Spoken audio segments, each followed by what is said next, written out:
دشمن نہ سمجھیں اسلام کا یا امام کا. اچھا مواصلات، آپ نے کہا کہ سر یہ تو ساری علم کی باتیں ہو گئیں. یہ جو آپ نے کہا کہ کمیونیکیشن ہوگا، علم ہوگا، تو یہ مدرسے والی باتیں ہیں. کچھ باتیں کاروباری افراد کے لیے بھی کیجیے، کچھ باتیں ان لوگوں کے بھی کیجیے جو دنیا چاہتے ہیں.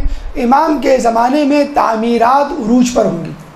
ہم بڑے خوش ہیں پاک چائنا کوریڈور بنا کر، اللہ کرے کہ بن جائے گوادر پورٹ کی طرح، کسی التوا کا شکار نہ ہو. پاک چائنا کوریڈور بنا کے بڑے خوش ہوئے. امریکہ کی معاشی ترقی کا سب سے بڑا راز اس کی ہائی ویز ہے. آپ سن لیں، دیکھ لیں، وہاں جا کے لوگوں سے پوچھیں. ہائی ویز بہت بنائی ہیں انٹر کنیکشن کے لیے تاکہ لوگ صرف سفر کر چکے. اسی طرح اب لوگوں کو ہوش آیا کہ شاہراہ راشد کی طرح ایک چائنا کوریڈور بنائے. امام آ کر سب سے پہلے شاہراہوں کی تعمیر پر توجہ دیں گے. ہماری تو دعا ہے سب سے پہلے کراچی کی سڑکوں کو ٹھیک کریں. تو شاہراہیں تعمیر کریں گے، شہروں کو وسعت دیں گے. کوفے کو 54 میل تک وسعت دیں گے، اتنی وسعت دیں گے کہ کربلا اس میں شامل ہو جائے گا. اللہم صلی اللہ علیہ.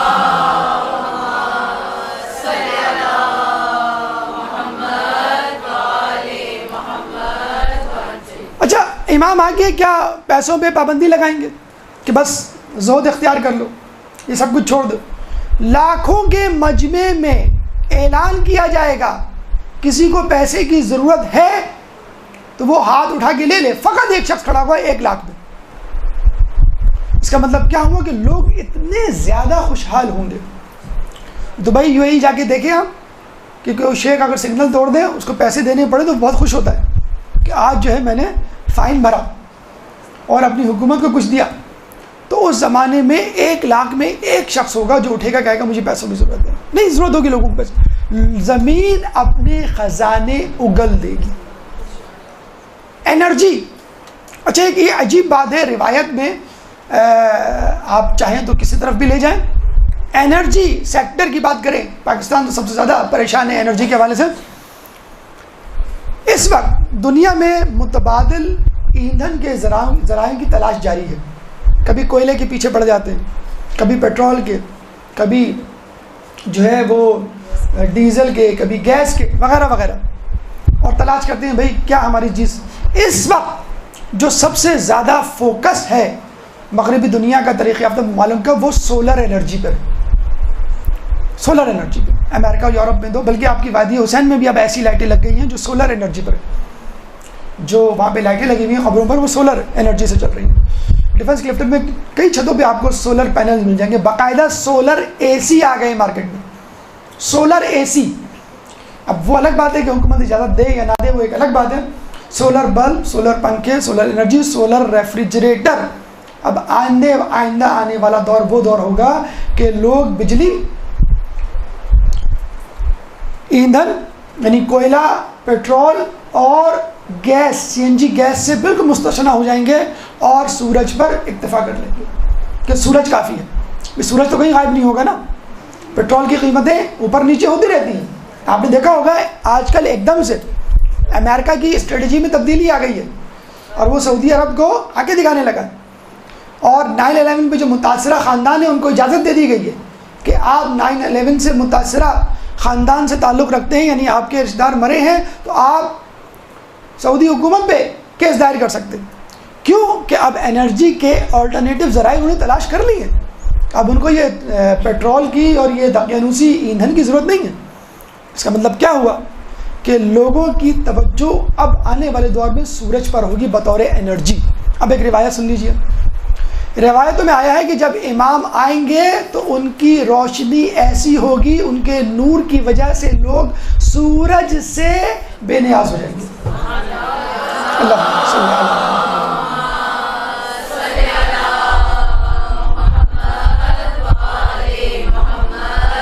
اچھا یہ بھی کوئی نئی بات نہیں، نئی بات اس حوالے سے نہیں کہ انسان کے اندر کیا کوئی الیکٹریسٹی، کوئی انرجی ہو سکتی ہے.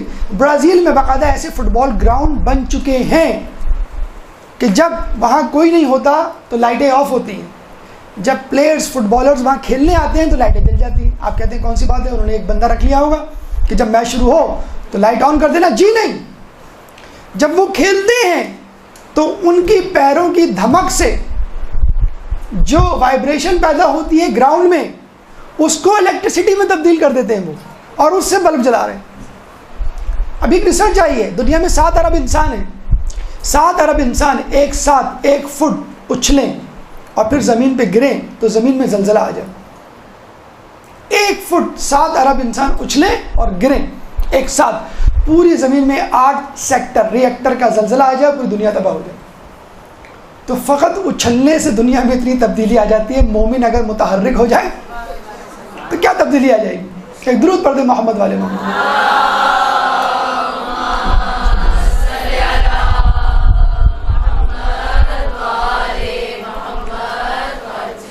عدلیہ، امام کا نظام عدل ایسا ہوگا کہ کسی کو کوئی احتجاج یا آبجیکشن کرنے کا موقع ہی نہیں ملے گا. اور یہ ایسا ہو رہا ہے. آپ سگنل توڑ دیں، گھر پہنچ دیں، گھر کے دروازے پہ ٹکٹ لگا ہوتا ہے کینیڈا امریکہ میں، یہ جناب آپ نے سگنل توڑا، آپ فوراً کمپلین کر دیتے ہیں بھائی میں نے کہاں سگنل توڑا ہے. چلیں آپ ای میل چیک کر لیں. وہ ای میل چیک کر دیں تو فوٹوگراف آ جاتی ہے آپ کی کہ جب آپ کی گاڑی نے سگنل کراس کیا تھا اسی وقت CCTV نے کیپچر کر لیا تھا آپ کا فوٹوگراف. شاپس پہ جو CCTV کیمرے لگے ہوئے ہوتے ہیں. تو امام جب آئیں گے تو کہا یہ جاتا ہے کہ لوگ اپنے گھروں میں دروازے کھڑکی بند ہونے کے باوجود گناہ کرنے سے ڈریں گے کہ امام کو کوئی خبر نہ دے دے. تو اس کا مطلب ہے کوئی ایسا سسٹم امام اس وقت ایجاد کر لیں گے کہ CCTV کی ضرورت نہیں، ویسے ہی آپ کی فوٹو جو ہے وہ امام تک پہنچ جائے گی، اور امام آپ کے دل کے حالات پر ان شواہد پر فیصلہ کریں گے جو عمومی طور پہ لوگوں سے چھپے ہوئے ہیں. اور سب سے آخری چیز، سب سے اہم بات جو امام کے حکومت کی ہوگی کہ تمام ادیان عالم ایک دن میں سمٹائیں گے. اس وقت کتنی ہی اچھی حکومت کیوں نہ آ جائے، پھر بھی لوگ اپنے اپنے دین سے چمٹے رہیں گے. لیکن جب امام کی حکومت آئے گی تو وہی بات ان الدین عند اللہ الاسلام، کہ انسان جو ہے فقط اسلام پر مرتکز اور مطمئن ہو جائے گا اور تمام لوگ جو ہے اسلام کو قبول کر لیں گے. ایک درود پڑھ دیں محمد والے محمد.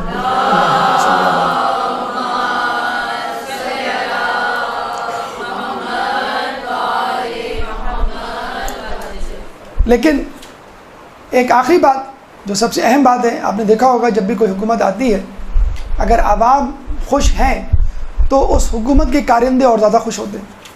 اگر امام خوشحال ہے تو اس حکومت کے ہم نوا یا ہم خیال لوگ اور زیادہ خوشحال ہوتے ہیں. بلکہ نہ بھی ہوں حکومت والے، حکومت کا ساتھ دینے والے تو ضرور خوشحال ہوتے ہیں. لیکن یہ عجیب حکومت ہوگی، جب امام آئیں گے تو لوگ تو خوشحال ہوں گے، لوگ تو زرق برق لباس پہنیں گے، لوگ تو انواع قسم کے لذیذ کھانے کھائیں گے. لیکن کہا یہ جاتا ہے، روایتیں موجود ہے کہ امام کا کپڑا سخت اور موٹا ہوگا. امام کی غذا انتہائی سادہ اور معمولی قسم کی ہوگی، نہ صرف امام کی بلکہ امام کے چاہنے والوں کی. کیوں کہ امام کے چاہنے والے اور خود امام کے نزدیک اچھا لباس یا برا لباس برابر ہے، اچھا کھانا یا برا کھانا برابر ہے. کہ جو لوگ اسلام کے لیے، جو لوگ اہل بیت کے لیے، جو لوگ خدا کے لیے اپنی جانیں دینے کے لیے تیار ہوتے ہیں، ان کے نزدیک دن اور رات برابر ہوتے ہیں، ان کے نزدیک خوشی اور غم کے مواقع برابر ہوتے ہیں. بہرحال کہنے کا مقصد یا لب لباب یہ ہے کہ اس وقت دنیا میں جتنی بھی کوششیں ہو رہی ہیں خوشحالی کی، امن کی یا لوگوں کو انصاف دلانے کی، یہ سب ادھوری کوششیں ہیں. اصل کوشش، مکمل کوشش اور پایہ تکمیل تک لے جانے والی کوشش امام کی کوشش ہوتی ہے. سب اپنے بنائے ہوئے زندہ میں ہے محبوس، خاور کے ثوابت ہوں کہ افرنگ کے سیار، پیران کلیسا ہوں کہ شیخان حرم ہوں، نے جدت گفتار نے جدت کردار، ہیں اہل سیاست کے وہی کہنہ خم و پیچ، شاعر اسی افلاس تخیل میں گرفتار، دنیا کو ہے اس مہدی برحق کی ضرورت، ہو جس کی نگاہ زلزلہ عالم افکار. اللہ تعالیٰ سے دعا ہے کہ جو کچھ پڑھا اور سنا اس میں عمل کرنے کی توفیق عطا فرما، امام کے ظہور میں تعجیل فرما اور ہمیں ان کے جانثاروں میں شامل فرما. وآخر دعوانا الحمدللہ رب العالمین. جل یا مولا جل اللجل اللجل اللجل اللجل اللجل يا صاحب السماء اللجل اللجل اللجل